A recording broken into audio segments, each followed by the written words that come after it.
कि अरब की धरती पर खाने काबा नाम की एक बिल्डिंग है, एक इमारत, और उस खाने काबा का तवाफ लोग करते हैं, लोग हज करते हैं, लोग उम्रा करते हैं। उसने अपने यमन की राजधानी सना के अंदर एक बहुत बड़ा उसने इमारत बनवाई, स्ट्रक्चर बनवाया और हुक्म दिया कि आज के बाद यमन के लोग उनको हज करना होगा, उनको उम्रा करना होगा, वो खाने काबा नहीं जाएंगे, वो मक्का नहीं जाएंगे, वो मेरे इस बनाए हुए घर घर का तवाफ करेंगे और यहाँ आकर के वो अपनी इबादत करेंगे। वो अब्राहा ईसाई था, क्रिश्चियन, लेकिन खाने काबा का एहतराम उन मुशरिकों के दिल में भी था। वो मुशरिक थे, वो बुतों के पुजारी थे, मगर खाने काबा के बारे में उनका यह अकीदा था कि अल्लाह की इबादत का पहला घर है। ये इब्राहीम अलैहिस्सलाम ने इस घर को बनाया है और इब्राहीम अलैहिस्सलाम से पहले भी ये घर मौजूद था। ये धरती पर अल्लाह की इबादत का पहला घर है। लोगों ने अब्राहा के बनाए हुए उस नकली काबा का तवाफ करना तो बड़ी दूर की बात है और उसकी ज़ियारत करना तो बड़ी दूर की बात है। लोगों ने इतनी इंसल्ट की कि उसके उस इमारत के अंदर जाकर के उन्होंने पाखाना कर दिया, पेशाब कर दिया, गंदगी। अब्राहा को तैश आया, गुस्सा आया, उसने ये नहीं पता करवाया इस मेरे बनाए हुए स्ट्रक्चर में किसने पाखाना किया, किसने पेशाब किया, किसने गंदगी की। उसने कहा कि अब मैं खाने काबा को ही मिटा डालूंगा, न रहेगा बांस न बजेगी। उसने बहुत बड़ा लश्कर तैयार किया और शायद दुनिया के इतिहास का और दुनिया की तारीख का ये पहला लश्कर था जिस लश्कर में हाथियों को इस्तेमाल किया। अब्राहा खुद बहुत बड़े हाथी पर सवार होकर आया था और दुनिया की नजरों ने देखा कि यमन का ये बादशाह अपने हाथियों के साथ खाने काबा पर हमला करने के लिए यमन से निकला है। और जब मक्का की सरहदों में दाखिल हुआ, इसके सिपाहियों ने कुछ ऊंटों को पकड़ लिया, कुछ ऊंट थे वहां पर, उन ऊंटों को पकड़ लिया और उन ऊंटों को अपना बना लिया। वो ऊंट किसके थे? वो अल्लाह के रसूल के दादा अब्दुल मुत्तलिब को पता चला अब्राहा के सिपाहियों ने मेरे ऊंटों को पकड़ लिया है। अब्दुल मुत्तलिब आते और अब्राहा से कहते हैं, अब्राहा मेरे ऊंट मुझे वापस कर दो। अब्राहा को मालूम था अब्दुल मुत्तलिब खाने काबा के मुतवल्ली हैं, खाने काबा की चाबी उनके पास रहती है। अय अब्दुल मुत्तलिब, मैं तो तुम्हें बहुत नेक इंसान, बहुत अच्छा इंसान समझता था, तुम तो बहुत मेरे मियार से बहुत कमतर निकले। अय अब्दुल मुत्तलिब, तुम्हें मालूम है मैं यमन से चल करके तुम्हारे खाने काबा को गिराने आया हूँ, जिस खाने काबा को तुम अल्लाह का घर मानते हो, जिस खाने काबा को तुम इतना एहतराम करते हो कि तुम उसका तवाफ करते हो और हज और उम्रा करते हो। अब्दुल मुत्तलिब, उस खाने काबा की तुमको कोई चिंता नहीं है और तुम अपने ऊंटों को मेरे पास लेने के लिए आए हो। इसका मतलब ये हुआ कि तुम्हें अपने ऊंटों से ज्यादा प्यार है, तुम्हें खाने काबा से कोई प्यार नहीं। अब जरा जवाब सुनना अब्दुल मुत्तलिब।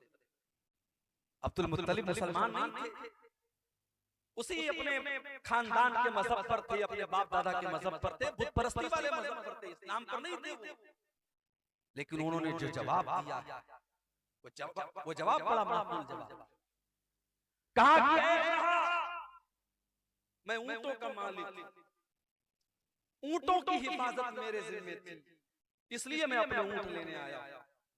जहां तक खाने काबा की बात है, इन्न लहू रब्बन यहमीही, इस खाने काबा का एक परवरदिगार है, एक रब है, वो अपने घर की हिफाजत करना जानता है, मुझे उसकी चिंता करने की जरूरत है। और फिर चश्मे फलक ने वो मंजर भी देखा। अब्राहा अपने हाथियों से जब इशारा करता है, हाथी शाम का रुख करने के लिए तैयार है, हाथी जो है यमन की तरफ वापस जाने के लिए तैयार है, हाथी तीनों डायरेक्शन में जाने के लिए तैयार है। मगर हाथी को जब ये कहा जाता है तो खाने काबा की तरफ चल, हाथी 1 इंच चलने के लिए तैयार, 1 इंच हाथी आगे बढ़ने को तैयार। उसके बाद दुनिया की नजरों ने ये देखा, हाथियों पर आए हुए उस लश्कर का खात्मा करने के लिए अल्लाह ताला ने बारूद नहीं बरसाया, अल्लाह ताला ने तोप के गोले नहीं बरसाए, अल्लाह ताला ने फरिश्तों की फौज को नहीं भेजा, बल्कि अल्लाह ने कैसे अपना अज़ाब नाज़िल फरमाया, अलम तरा कैफ़ फ़अल रब्बुका बिअस्हाबिल फील। ऐ नबी, क्या आपने देखा कि अल्लाह ताला ने हाथी वालों के साथ क्या किया? अलम यजअल कैदहुम फी तज़लील। ऐ नबी, वो तो बहुत बड़ी बड़ी चालें और बहुत बड़ी बड़ी प्लानिंग बना करके आए थे, अल्लाह ने उनकी सारी प्लानिंग को नाकाम कर दिया। व अरसल अलैहिम तैरन अबाबील, और अल्लाह ताला ने उनके ऊपर चिड़ियों का झुंड भेज दिया, छोटी छोटी चिड़ियां उनके ऊपर भेज दी। तरमीहिम बिहिजारा, जो अपने चोंच में और अपने अपने पंजों में छोटी छोटी चने के बराबर की कंकरियां उनके ऊपर गिराती चली जाती थी, और वो छोटी छोटी कंकरियां एटम बम बन करके उनके ऊपर बरसती चली जाती थी। जिसके ऊपर वो पत्थर गिरता था, वो कंकरी गिरती थी, वो वहीं पर मर करके खत्म हो जाता था। फजालहुम कासिम माकूल, अल्लाह ताला के हुक्म से वो इतने बदबख्ती के साथ उनका खात्मा हुआ। कासिम माकूल, जैसे खाया हुआ चारा हो, जैसे गाय और बकरी को आपने देखा होगा जब वो चारा को खा लेता है और कभी कभी उसके मुंह से वो बचा हुआ चारा निकलता है, उस चारे की तरह उनकी डेड बॉडी पड़ी थी, उनकी सड़ी हुई लाशें पड़ी थी, उनकी टूटी फूटी लाशें। अल्लाह को अपने घर को बचाना था तो उसने परिंदों को भेजा था, छोटी छोटी चिड़ियों को। मेरे भाइयों, आज क्यों नहीं आ रहा है परिंदों का लश्कर? आज क्यों नहीं आ रही अल्लाह की मदद? क्या ये सवाल हमारे और आपके दिमाग में नहीं पैदा? बिल्कुल पैदा होता है। और जो नज़्म मैंने पढ़ी अभी आपके सामने खुतबे के बाद, उस नज़्म के आखिरी शेर में भी यही शिकवा किया है शोरिश काश्मीरी ने। हक परस्तों की अगर की तूने दिलजोई नहीं, ताना देंगे बुत के मुस्लिम का खुदा कोई नहीं। आए अल्लाह, क्या ये दौर भी देखना था कि ला इलाहा इल्लल्लाह और अल्लाहु अकबर की सदाओं के ऊपर आज शिर्क और कुफ्र की सदाएं भारी पड़ती हुई नजर आ रही हैं। आए अल्लाह, आज तेरे घर के ऊपर, तेरी मस्जिद के ऊपर, तेरी इबादत खाने के ऊपर अल्लाह आज शिर्क के अड्डे बनाए जा रहे हैं। आए अल्लाह, बुत खाने बनाए जा रहे हैं। आए अल्लाह, क्या ये दिल भी देखना था हक परस्तों की? आए अल्लाह, अगर तुमने मदद न की, कल दुनिया कहेगी मुसलमानों तुम्हारा खुदा कहाँ चला गया? ये शायर ने बड़ा सच्चा शिकवा किया है। मेरे भाइयों, हमें तो शिकवा है अपने परवरदिगार से, मगर हमारे रब का भी हमसे एक शिकवा। और आज यही मेरा मौजू है कि अल्लाह की मदद क्यों नहीं आ रही? कौन सी ऐसी चीजें हैं जिसकी वजह से आज अल्लाह की मदद नहीं आ रही है? दुआओं में तो कोई कमी नहीं हो रही है, यहां से लेकर मक्के तक दुआएं हो रही हैं, इमाम हरम दुआ कर रहे हैं, तहज्जुद में न जाने कितने मुसलमान दुआएं कर रहे हैं। दुआएं तो बहुत हो रही हैं, दुआओं में असर क्यों नहीं है? मेरे भाइयों, अल्लाह की मदद क्यों नहीं है?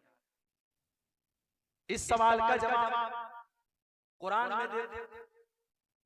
जो आयत करीमा मैंने आपके सामने पढ़ी है सूरह मोहम्मद की आयत है, और अल्लाह ताला इस आयत में अपने नबी के सहाबा से कह रहा है, या अय्युहल्लज़ीना आमनू इन तंसुरुल्लाह यंसुरकुम व युसब्बित अक़दामकुम।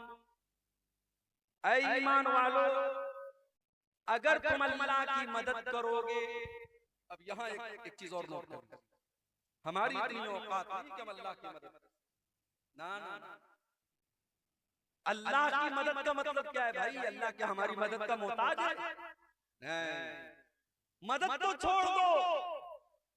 अगर कोई नमाजी, कोई ज़कात देने वाला, कोई रोजा रखने वाला, कोई हज करने वाला, कोई उम्रा करने वाला, अगर ये समझता है कि उसकी इबादत से अल्लाह को कोई फायदा पहुंच रहा है, अल्लाह का कोई भला हो रहा है, या अल्लाह को कोई फैज़ पहुंचा रहा है, अपने दिमाग से ये कीड़ा निकाल।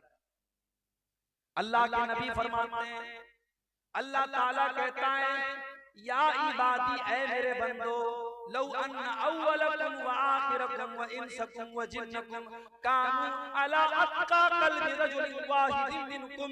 ऐ मेरे बंदो, जितने इंसान हैं और जितने जिन्नात हैं और जितने पहले के लोग हैं और जितने बाद के लोग हैं, सारे के सारे लोग अगर मुत्तकी बन जाए, परहेजगार बन जाए, अल्लाह से डरने वाले बन जाए, दुनिया में सबसे नेक इंसान के जैसे बन जाए, अल्लाह फरमाता है माज़ादा फी मुल्की शैया।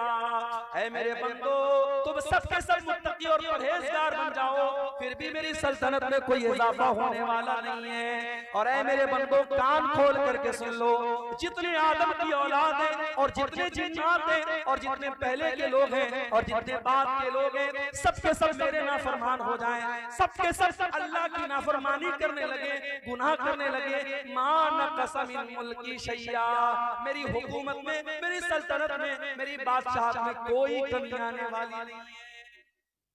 अल्लाह को कोई फायदा नहीं और हमारी इतनी औकात नहीं कि हम अल्लाह की मदद करें। तब इस आयत का क्या मतलब है भाई? या अय्युहल्लज़ीना आमनू, ऐ ईमान वालो, इन तंसुरुल्लाह यंसुरकुम, अगर तुम अल्लाह की इबादत करोगे, अगर तुम अल्लाह की मदद करोगे, अल्लाह तुम्हारी मदद करेगा। यहाँ अल्लाह की मदद से मुराद क्या है? अल्लाह के दीन की मदद, अल्लाह के दीन की मदद।